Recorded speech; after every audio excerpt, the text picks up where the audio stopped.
Most students are taking notes the wrong way for TOEFL 2026, and that's just because the test doesn't give you time to take the notes that you want. So today, I'm going to show you exactly when the notes help you, but also when taking notes will definitely hurt your score. So by the end of this video, you'll know exactly how to take notes, exactly when to stop, and also you'll have a step-by-step guide of exactly what to do for TOEFL 2026. What's up, TOEFL warriors? If you don't know me by now, I'm Reggie Scales from North Carolina, and I've been helping teaching TOEFL for about 10 years now, and I've helped a lot of you guys come to the States and pursue your English dreams. So thanks for sticking with me today, and I hope that these note-taking tips definitely help you out today. So one of the biggest problems that I see for TOEFL 2026 is that they're preparing like it's TOEFL 2025. But remember, now TOEFL is a lot faster, it's a lot shorter. Sometimes it's simpler, but it's not simpler every time, so keep that in mind. And in many cases, you just don't have time to prepare. So what do you do to make sure that you're prepared before you take the exam? That's what we're going to find out today. So if your strategy is just to write a whole bunch of notes, we gotta leave that behind and keep going with the times. So let's begin with the speaking section. If you remember, the speaking section has two tasks. It has a listen and repeat task, and it also has an interview section. So we're going to start with the listen and repeat task. Now, taking notes on this section is easily misunderstood because it's really simple, right? You listen and you repeat. They don't give you time at all to practice, to take notes. If you take notes, you're going to miss what you hear, and that's going to be bad. So for this section, notes are not necessary at all. What I do is I shadow. I whisper under my voice and say the exact same thing that I hear. And because I just said it, I hear myself. So it's almost like mental notes. And then I say the same thing that I just shadowed before. That's the best way to do it. So if you can't take notes during this part, what can you do? Practice. Before you even get to the test, there are many on YouTube. I have a few here. I just made a video about it last week. So all you have to do is listen to it. If you don't know a word, if you can't repeat everything, it's okay. Write down that new word that you don't know, practice it again. Keep saying it, keep repeating it until you can say it. You're going to start to see that the more you do it, the more words you can say. The topics that they're going to talk about are not very advanced.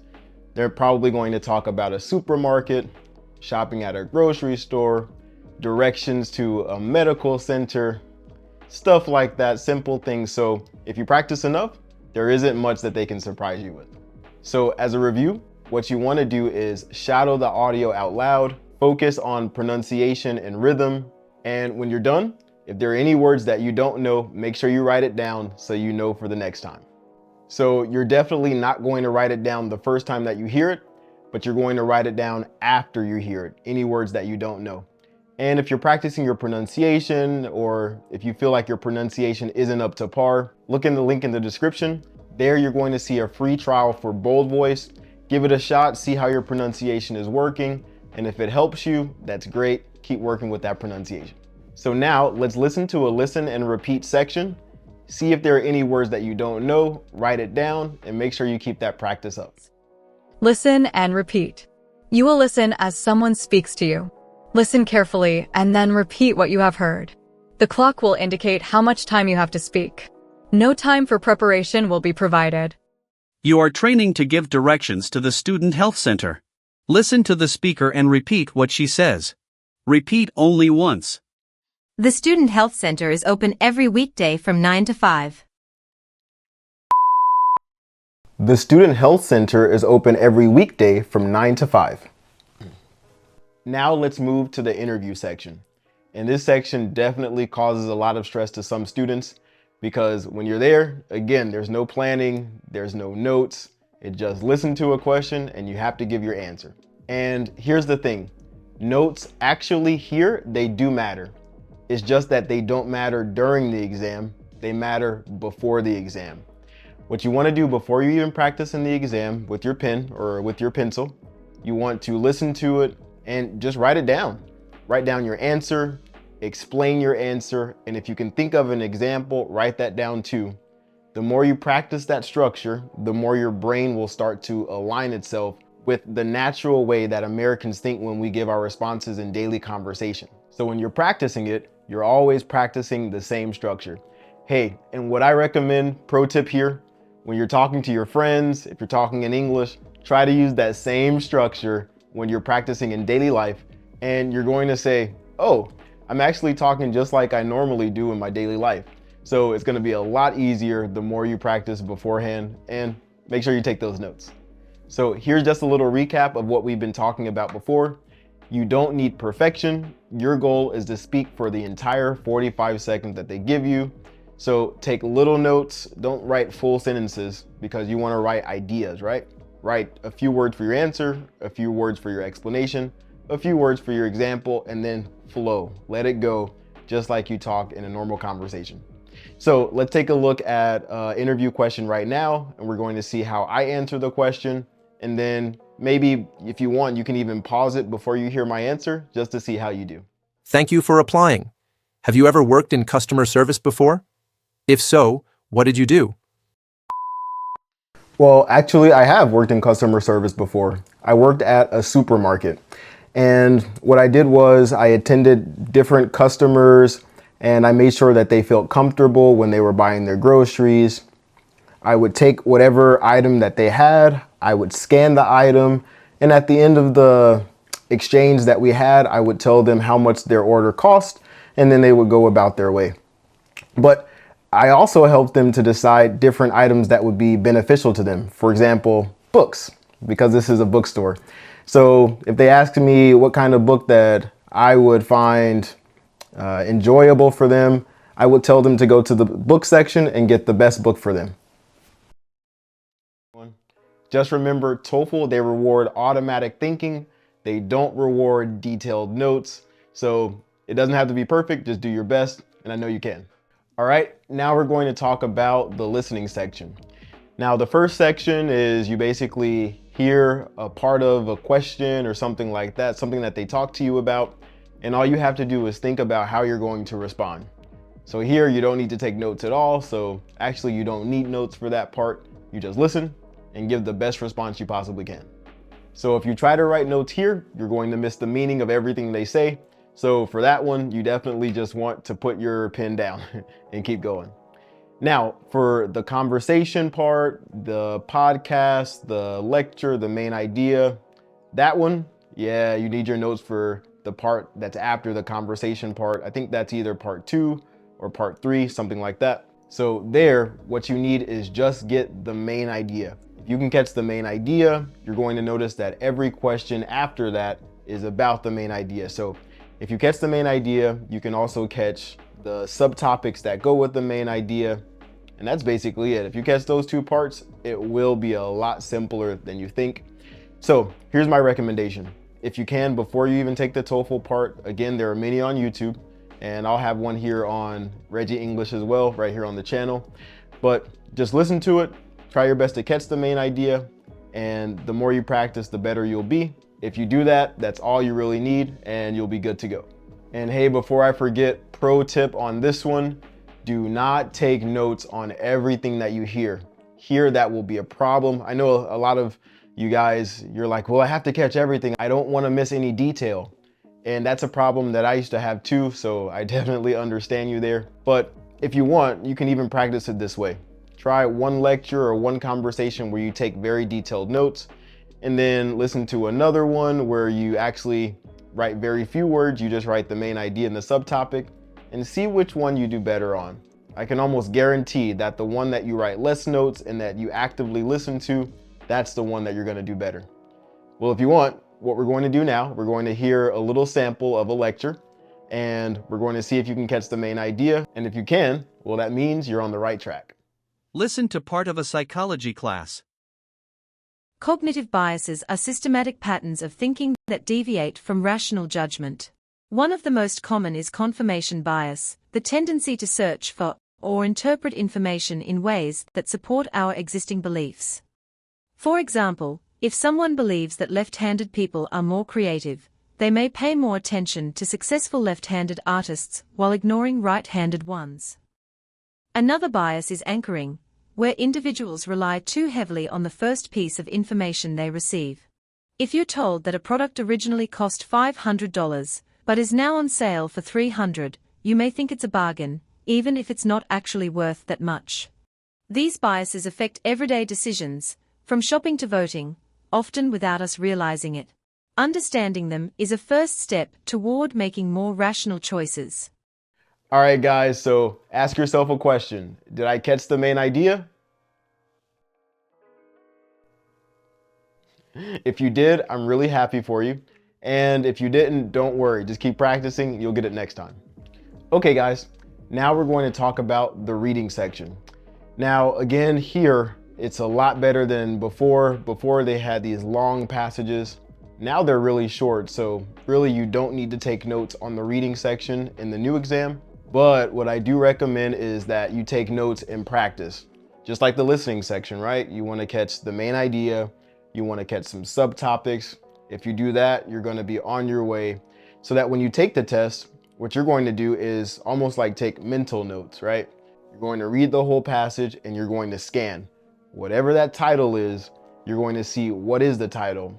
Are there any subtopics about the title? Is there anything answering the question from the title?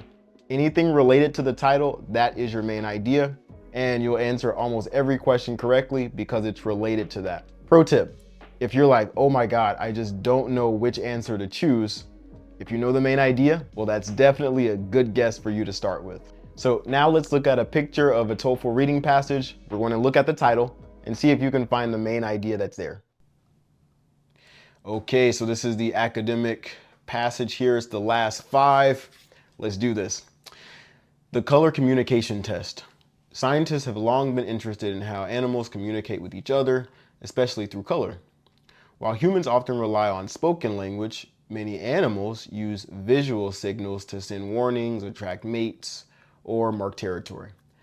But how much of this communication is intentional, and how much is instinctual? Recent studies on color-changing animals have helped researchers better understand this question.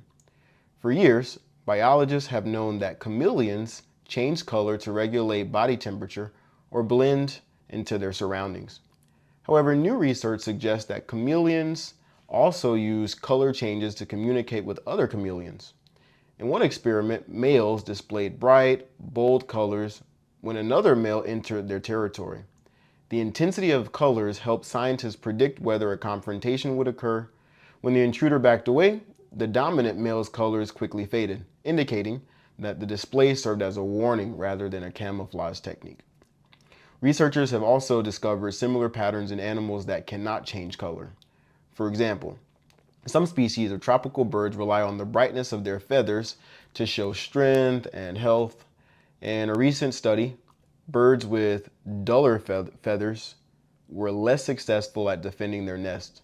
Surprisingly, even certain insects, let me see that again.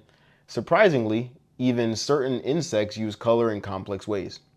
Scientists found that a type of butterfly flicks its wings rapidly to reveal bright patches that deter predators. These findings suggest that color-based communication may be far more widespread than previously believed. All right, so basically, it seems like they do it to repel.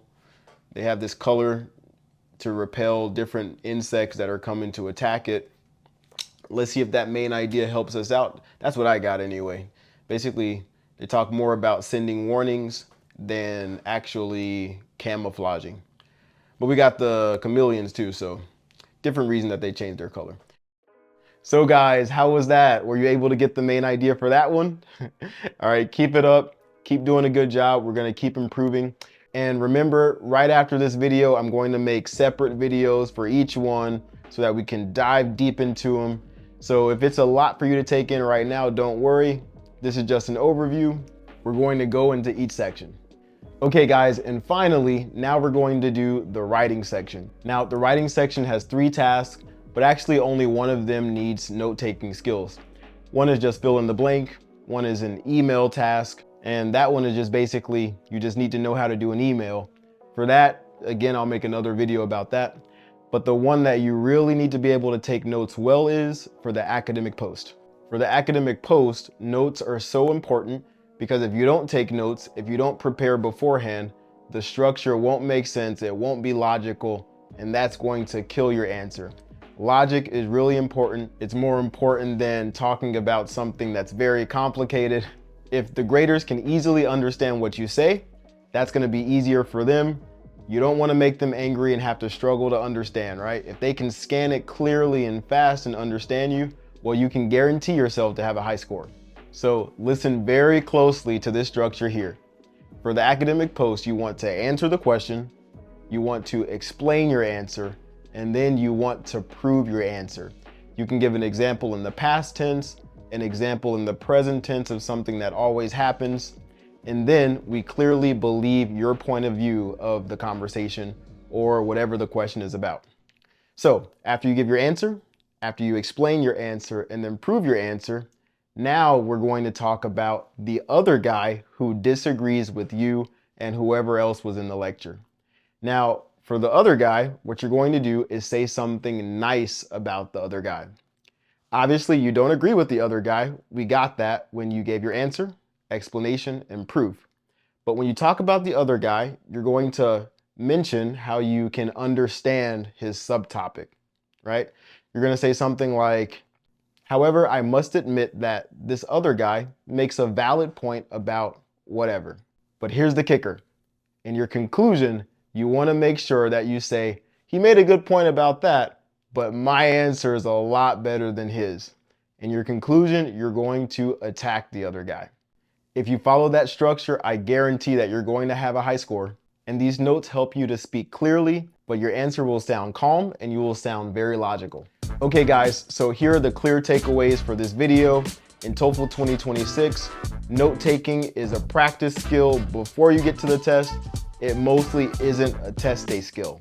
The exam rewards automatic thinking in 2026, and it doesn't really reward detailed notes. Actually, you don't have time to do that. And if you think about it, in college or for your job, if you're a lawyer, if you're a nurse, if you're a doctor, you don't really have that long to write long paragraph notes anyway.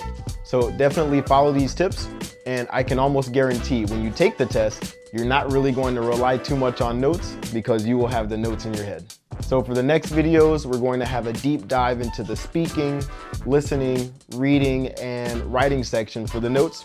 So definitely stay tuned, and I can't wait to see you next time, TOEFL Warriors. Take care.